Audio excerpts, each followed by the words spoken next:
Tinaguri ang Jamaican Super King Kong ng KBL, nagsorry at niyakap si Renz Abando. Pinagbabaril-baril na Renz Abando ang isa pang Pinoy na nakalaban niya na si Evan Nava ng Seoul Samsung Thunders. Buong-buo ang tiwala ng coach nila Kai at ibinabad sa first quarter, playing almost 10 minutes, 5 points, 4 rebounds, 2 assists and 1 block shot at perfect 2 of 2 sa field.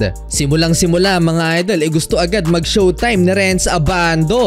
베르몰러 다시 한번 좋은데요. 아반도 득점. 멀로 선수가 왜 자신에게 안 좋냐고.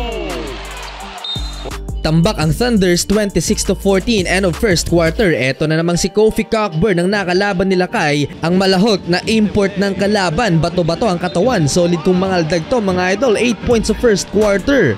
Second quarter, kahit sino ang sumabay dito sa import ng Thunders, hindi mapigilan at etong isa sa player ng aniyang bagsak ng sumubok na mag-contest mga idol. Binalik si Renz Abando at nagdala ng running floater.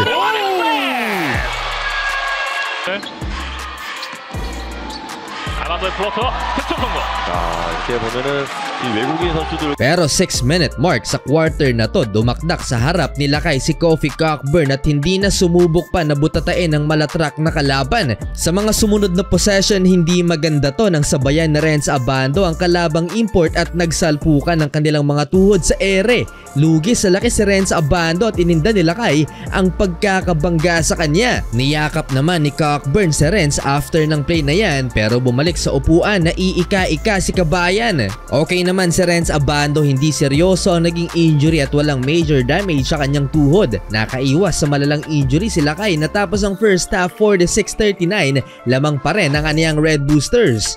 Starting 5 si Renz Abando nang magsimula ang second half, nagkasunod-sunod na ang turnover ni Kofi Cockburn kaya nilabas muna. First field goal ni Evan Nava running layup, hindi nagtagal sa court si Renz Abando at agad din namang nilabas ng kanyang coach. For precautionary na rin siguro mga idol kaya nilabas sila Kai. Si Kofi Cockburn nga pala ay nagtala ng 28 points, 10 rebounds sa first half.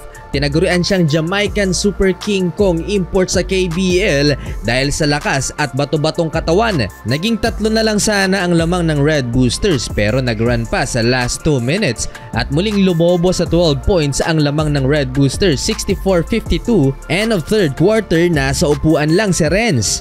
Fourth quarter, kinuyog na ng anyang Red Booster si Kofi Cockburn para hindi makapag-dominate sa ilalim. Triple team ang ginagawa nila sa big man ng Thunders. Dahil sa tactics ng anyang, nakontrol nila ang laban at sa huli nakuha ang panalo. Hindi na mga idol pinasok pa si Renz Abando, better safe than sorry. Nagtala ng 7 points in 16 minutes si kabayan, shooting 3 of 5 from the field, may 4 rebounds, 2 assists, 2 steals and 1 block shot.